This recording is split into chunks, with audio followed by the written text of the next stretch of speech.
The state and federal government are now taking water samples as they try to figure out how bad PFAS contamination may be near Airway Heights. KREM 2's Shannon Mowdy has details on the free testing program.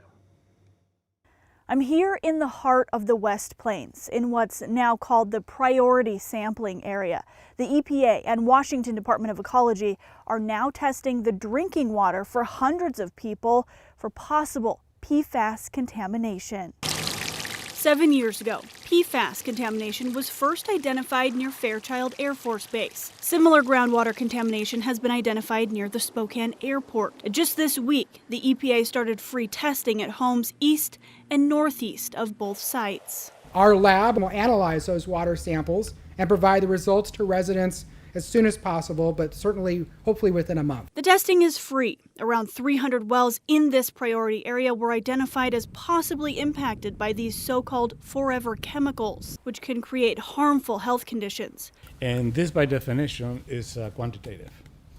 It tells me levels, and those levels tell me what can I advise you in terms of go forward for your care. So far, 144 people have signed up. Ecology Director Laura Watson says the department will provide safe drinking water and filtration systems to impacted residents. We have an emergency contract in place to immediately provide bottled water if people need it when they get their test results. But the long-term solutions are less definitive. A model is being developed to track contamination in West Plains, possibly beyond. This collection effort will really fill in a lot of those data gaps.